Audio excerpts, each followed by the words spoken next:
Hi, everyone. My name is Christine Dykman, and I am a career counselor. I walk the gray line between helping job seekers to land their perfect job opportunity and helping businesses to thrive.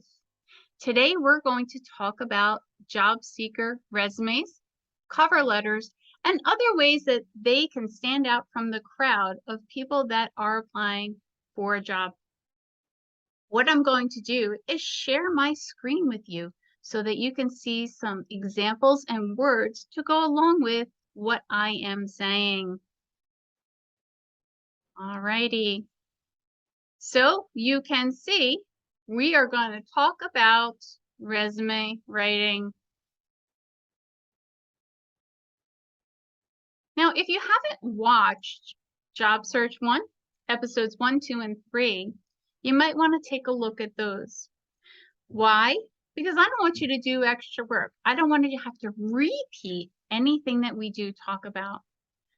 1, 2, and 3 episodes talk about creating a plan, networking, and personal branding. These are all important, especially when we start to do resume writing and answer interview questions. If you don't know what that personal brand and networking are, definitely take a look, and then you can move forward. When you're applying to a job, make sure you're not doing a few things. And this is repeated by other recruiters as well as other hiring managers for today. If you're not sure how to attach your resume to a job application, you need to learn how to do that and not have somebody else do it. And follow directions. If they would prefer a PDF, okay. If they would prefer a Word document, okay. Have it saved both ways so you're ready to go. Saying you're looking for a career in X industry, if you're a career changer, and having no relevant information or experience for that industry will guarantee that you be put in the C pile. The C pile, by the way, is the garbage can. Don't get put into the garbage or discounted. Definitely make it relevant and provide a reason why they should consider you. If you are applying for a job, what about the job that you read is appealing to you? And how is your experience relevant? So a reader, whether they are a recruiter or a hiring manager or C-suite or anyone else, can see, here's a job description, here's your resume, and yeah, it would be a good fit. Read the ad completely so you know what is expected of you, and you can answer any interview questions, whether they be a phone screen or an in-person interview. Current resume statistics haven't changed too much, but from now going forward, they're pretty similar. We know 70 to 80%, the bulk, the vast majority of people land a job from networking, from talking to people, from referrals of fellow current employees, sometimes even social media. Not so much the ATS or job boards, although you got to be in it to win it. You do want to apply that way, but spend the bulk of your time networking and talking to people. Hence, knowing your personal brand so that you can properly network. When you're creating your resume, you want to incorporate a little bit of color, whether it is borders and shading for your highlights, or maybe a graph, or none of that stuff is going through an ATS. You can't see it on an ATS, but it doesn't prevent your resume from being accepted into an ATS. So we're using keywords, we're doing matches of words, but we're writing the resume with color for a human eye to see it. So keep that in mind so you're not doing, again, double work. one thing about keywords and that text. An ATS is not, I don't know, a thesaurus. It doesn't understand that there are multiple words in the English language that mean the same thing. So if a job description says teaching is a requirement, and you have been a trainer and trained tons of people your whole life, you would never use the word training on your resume because it does not understand it means the same thing as teaching. If you're applying for a teaching position, you're not using training. If you're applying for a training position, you're not using teaching. Whatever the job description says is the words that you're using. So you may have to tweak it a little bit for each job, depending on what words a job description is using. Keep in mind, we are the Twitter generation. No matter what generation, we're quick, we're easy. We are looking for that white space. We're looking to scroll through things. Keep it simple, okay? Not detailed. Even if you're proud and you've done all this experience and your resume is 7 pages long, would you read a 7-page resume? Or however many resumes you got as a recruiter, day in and day out? You probably wouldn't. Hence, a lot of people are scrolling and they're scanning resumes. Keep it focused and do not make them think. Make sure the words are relevant. The stories are relevant to what the job description is saying. That's going to get you a lot further in the process. So, with all that said, how do you begin resume writing?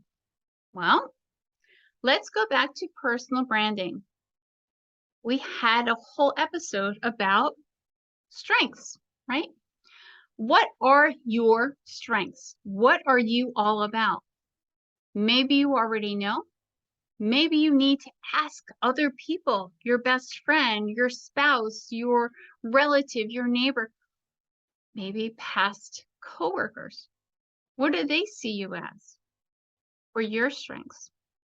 What are 3? Let's just start with that. Then take those strengths and create an example. I am what? You're a superhero. You have strengths that you're bringing to the table, but you need to know what they are in order to tell others about it, right? Prove that you have that strength because you've used it in the past somewhere else. There are transferable skills that maybe you've used that you can use again. It could be the same industry, or it could be a completely different industry. Don't we use customer service skills in every industry, no matter what? Don't we have to be good to the customer? How about marketing?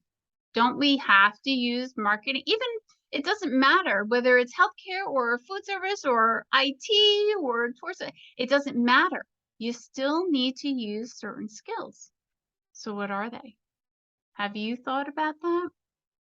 Whether you're staying in the industry or you're changing, you're going to have some transferable skills. Make sure in that career summary at the top, you're using at least 3 keywords. The summary shouldn't be completely stuffed with keywords because that's kind of boring. But if it tells a story and uses keywords from that job description, it causes people to want to read more. A word on career summary. When you start out writing your resume, keep it to 3 lines, not 3 sentences. We all know 3 sentences could be 7, 8, 9 lines, and no one's going to read that. Let's go back. Twitter generation, keep it short and sweet. So 3 lines maximum to keep it simple. And then you're going to follow with accomplishments, right? What are the bullets? What are the things you've done to prove that you have those skills, whatever those skills are? Okay. Accomplishment-based resumes are preferred by recruiters, by hiring managers, by CEOs, by everybody. So if you can, keep it an accomplishment-based resume. Using that STAR method in a little bit of a reverse fashion, put the results and relevance before the situation and the action when you're writing your bullet is going to scream how wonderfully prepared, and you can walk right in the door and do this job, right? It shows your actions and, of course, shows your results, which is definitely preferred by recruiters. Match keywords exactly. Remember, we talked last slide, training and teaching. An ATS is not a thesaurus, so make sure that your keywords match the job description because the filter is looking for that. If you're unsure what the keywords are, try an application such as JobScan, and that might be of help to you. There are others out there. Just use Google to find out more information. Make sure, even if you're changing careers, that the information is relevant. Your transferable skills are listed and you're using industry keywords from that job description. Most important, answer the question WIIFM. What's in it for me? It's about the reader. It is not about you. Your resume is created so that a reader will pick up the phone and call you to ask you more about your experience, your skills, your aspirations. But if you're not giving them enough information or using the keyword matches or telling the story to pique interest, you're gonna get discarded, all right? So prove what you did. Don't just tell them. Use numbers, use percentages and dollars to prove that you will be an asset to any company as a new hire. Results, again, are always most important. Use factual adjectives such as numbers, dollars, percentages on your resume. Whatever you have been doing for a living, you are paid to do it. That makes you a professional. So what numbers can you add? How many phone calls did you answer per day? Was it 1? Was it 4? Was it 83? I have no idea. Was it a one line operation? Was it, I don't know, 15 line and you had to direct phone calls all over the place? Did people come in the door while you're answering phones and then people throwing files at you to file? And most admins say, I didn't do anything. Well, you did. You did a lot. You all need to give yourself credit, no matter what job it was. How much money did you count when you were working the register? What was your budget, the total budget per year that you had to work within? All of these things count to be able to tell your accomplishments. Make it easy for anybody reading your resume, especially a recruiter, to see how you can walk right into the job and start, okay? Remember, we're going to go back to that Twitter generation. Make sure there's white space on your resume, right? If it's filled with words, it's filled with text, people get bored, they get sleepy, they don't want to keep reading. You want them to keep reading because you are awesome, right? If we're using a font style that is considered old-fashioned, quote unquote, such as Times New Roman, it might be a very nice font, but for resume writing, it is not current. So you want to stay with the current resume font. Keep it to 11-point size. If you're making it smaller so you can squish in that last little bit, recruiters know that. And they're going to have to get their reading glasses out to read your resume, and they don't want to do that. So don't do that. Take something off. Make your font at least 11-point size, and make sure the borders around your resume are no smaller than 0.7. Okay? Maybe you're adding some color to make it pop. Maybe not. That's up to you. This is an example of a resume. You can see that it's all laid out. It's a little bit easy to read. There's some shading, the border sizes. You can see all of those things. You want some more examples? Google is always at your fingertips. Just make sure that whatever you are using as a guide is a current resume style. You will see John Sherlock is our example, but also at the top, age 2, right? And it's one line, not stacked in the middle. If you have a stacked resume, you will be judged. They don't know who you are. And if they have to make a choice between moving you forward to pile A or keeping you in pile B as a backup, or pile C, which we know is a garbage can, where are they going to put you? It all starts with how you're presenting yourself at the beginning. You can take your address off because no one's going to come to your house and deliver a UPS or Amazon package.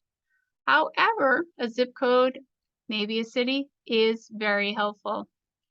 It is highly suggested that you have your LinkedIn profile, the URL spelled out. The title is the next part, Sales and Market Manager, and 3 accomplishments. Okay?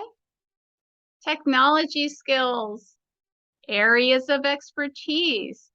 Now, you may think, I want to put everything in because of keywords. Well, guess what? You're not an expert at everything under the sun.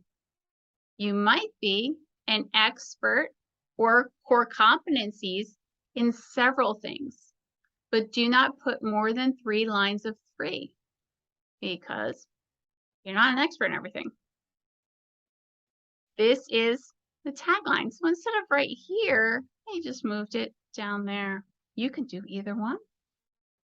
And then professional experience is listed with bullets.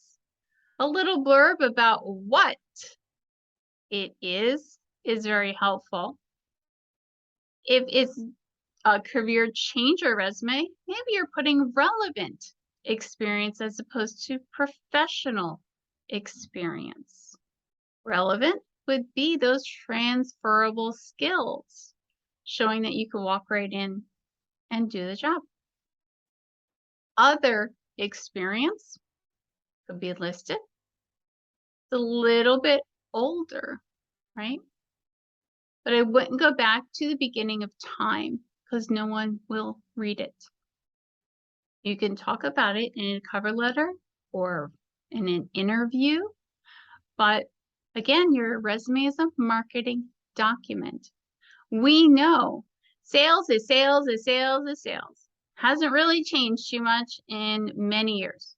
However, very rarely does a company use a fax machine, right? So putting that on your resume or that you used those tools before email might not be relevant. You can talk about it, but it's not something to highlight on your marketing document or resume. Your awards. You can put those down if you have room. but they want to know where you got the award. And the volunteer experience is a really big deal. You're giving back to the community. You definitely want to include that. At the very end, education and training.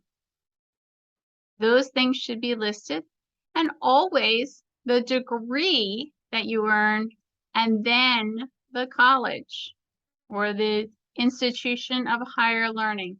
So first the degree and then the college. Okay. If you are a brand new grad with less than 2 years of experience, you just graduated, you can put it right up top, your education. But if you have graduated over 2 years, it's important, but it is more important to showcase your experience in that bullet form as opposed to your education. Okay, so it is different. Some more tips on creating that resume. Because it's your marketing document and we are the Twitter generation, we have limited space, don't include pronouns. The, a, and, me, my, he, she. We already know it's about you. We already know what you did. But you need to keep that stuff out of there. Start it with an action verb, all your bullets, right? Don't use acronyms. You don't know if a recruiter is brand new to the position and they might not be familiar with that acronym. If the job description is using an acronym, then you want to do that keyword match. Most job descriptions won't use that. Keep in mind, use Grammarly. Put your resume through Grammarly and make sure it actually makes sense. There's a big difference between there, and there. And you might not pick up on it because you look at your resume all the time and it just looks fine. And no red line came underneath it because it's spelled right, but it might not make sense. So having strange eyes look at it and just review it is helpful. Having Grammarly look at it and review it is helpful. All right. But the spelling errors and the typos are the most common reason that you are put into the C pile. You want to make sure it's spelled correctly and it makes sense. The tip from many, many career experts is to write tight, just like Twitter. Keep it simple. This is a marketing document. Content varies way more than long, drawn-out sentences. Okay? Never, ever, ever, ever lie on your resume. That kind of goes without saying. However, I'm saying it. Don't lie. But also tell them what you want them to know. All right? Not what you don't want them to know. You can talk about all of that stuff. If you want to stand out, sometimes using boldface for word matches or accomplishments or digits may be a key factor in getting it read and going to the top of a pile. Keep in mind that if you were at a company for 30 years and you got promoted, you can and should put that on your resume. You're going to put a bulk date for 30 years, but maybe you were senior director, and then you were director from here to here, and then you were manager from here to here, and then you were an admin from here to here, and then what did you do? And you kept on moving up. And don't repeat that information in other sections. So it's all one section, but you're putting different titles with different dates to show that upward progression. If you did something and you have a job description in the past, but it really doesn't state what you did and you did so much more than that, or what, okay, put a slash. You were an office manager, as the example says, but you did the job of a senior accountant. Now I know why you're applying again to a senior accountant position in a different company. It helps the recruiter to make that jump. If you are an office manager and you're applying to senior accountant, they might not see any relation and they'll say, she's not qualified, without even reading your bullets. So you want to put that in your headline so that they can see that you did that job. We talked about getting promoted and we talked about volunteering. If you volunteer, you don't know who's reading your resume and who they volunteer for or who they might know. Remember, it's a marketing document, your resume, and it's about who knows you, not only who you know or what you know. So brag about all of those things. Remember, it's always marketing, right? It's marketing you. Your resume is marketing your abilities. You won't get a job from your resume, ever. However, you will get a conversation with somebody that reads your resume if it's a good resume and it doesn't fall through the cracks. And that's why you want it to go to the top of the pile. So you get called and you have another chance to talk about your abilities. Some people say, well, should I have 1-page resume or what about 2 pages? I heard this and someone told me that, and a 7-page resume. It doesn't really matter because it depends. It depends on the position. It depends on the industry. It depends on the reader. You have to do what you're most comfortable with. There's a lot of different opinions. But remember, if it doesn't work for you for 6 weeks, you tried a 7-page resume, you're not getting through, maybe you want to make a change.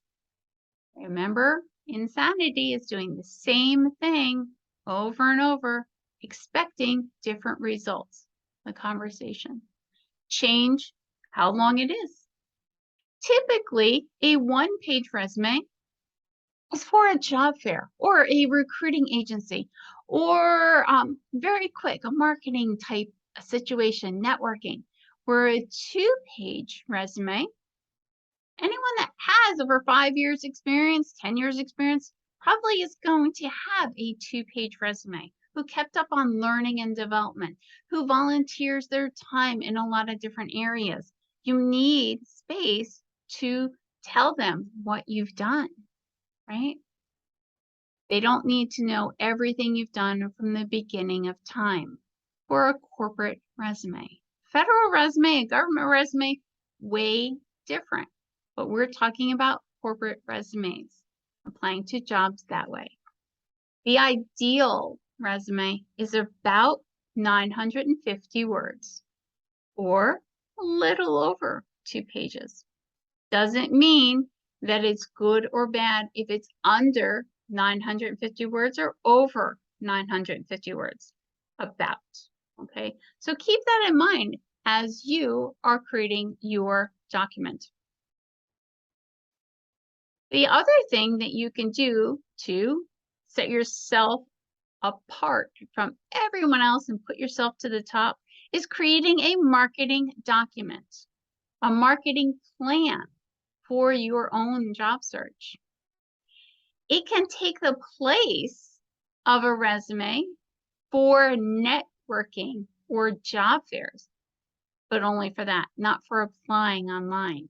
It's a 1-pager that you would hand out to somebody to tell them what you're looking for and the companies you are targeting and why that position would be ideal. All right. So keep that in mind. Color, definitely a wonderful thing.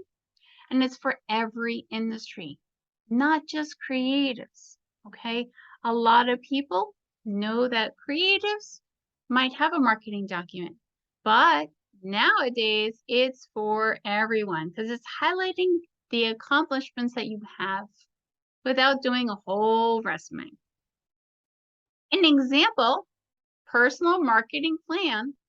There's the name and there is the contact information. But you can see it's outlined, preferred functions, core competencies. Even if he has management and strategy, what about management? Because that's really big area. What about management and strategy? Customer service, another big area. What about customer service are his specialties, his competencies? That's his positioning statement. Professional objective. Objective is what you want and what you are searching for, right? Target market and companies. It's all outlined right there. So you can use color.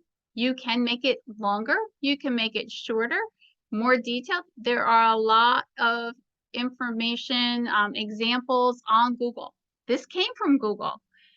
You can find what works for you and then move forward and create your own. When you apply through an applicant tracking system, we said it before, you have to be in it to win it. However, right now, you have a 0.78% chance of landing the job. I've never seen a higher than a 3% chance of landing a job. It does fluctuate. But if you're spending more than 5% of your time applying online and hitting submit, you're probably not doing it right. You probably want to spend more time on social media, LinkedIn applications, talking to people, networking groups, job seeker groups in order to land your next assignment. That is how you land. Think of yourself in a funnel. When you apply for a job, you're going to the top of the funnel, but a recruiter, even if they have 100 resumes, they're only calling around 20 people for that job. They're not calling all 100. So if you're not one of the 20, you don't get called. But if you are one of the 20, awesome. How many people do they bring in for an interview? In person, to waste the hiring manager's time. He could be doing all kinds of other things. She could be here or there or in this meeting or putting out a fire here. And she's taking the time to spend with you to learn more about you. You better be on your game, right? But they're not calling all 100 people. They're all calling 20 people to interview. They might only be calling 4 or 5. With that said, how many people get the job? One. One person out of those people that applied, whether it's 100 or 300 or whatever on that ATS, gets the job. So are you the best, right? Think about Career Builder, Indeed, Zip. Those are all ATSs. And there are 293 plus ATSs in the world right now. That's a lot of places that you could find a job, right? Talking to people is your number one goal because that's your number one success rate, okay? When you are applying through an ATS, always use a Word document because some applicant tracking systems do not read a PDF. So even though it looks pretty and it doesn't change formatting or style, it doesn't go through and you'll never know. And most recruiters don't have time to tell you it didn't go through. You'll just be discounted. You want to make sure that you're using the right format in order to go through an ATS, which is why it's so important for you to read the requested format and have it available in both PDF and Word. Video resumes. Video resumes, not video interviews. Resumes. They're becoming hot. And sometimes people think they're really hot, but they're more popular now than they ever were before. People are visual learners, generally. They like video. They like pictures. A minute of video is worth 1.8 million resume views. Some of them might be hiring, some of them not, but people know people. And people might tell people about what they saw and what they viewed. 89% of employers said they would watch a resume video if it were submitted to them, probably before they actually took time to read a resume. So if you're trying to stand out from the crowd and do something a little different, or in addition to, you might want to consider a video resume. There are a lot of places that host video resumes for others to view. Career Builder, Jobster, Visual CV. There are other places, but those are free applications that you can check out that would host your video resume, unless you have a website to do that. Remember, it's an attachment and not a replacement for a text style resume. It's just an addition to. That way they can choose to view or not to view. An e-letter has taken over that dreaded cover letter word, right? So do I write one? Do I not write one? I've heard that people don't read them. I've heard that you are required to write one. So even if they require it, they don't read them. Yeah. Well, some people do, some people don't. Some recruiters read them, some recruiters don't. Some hiring managers read them. You don't know whether they do or they don't. Some of them really rely on them. Some of them don't bother with them.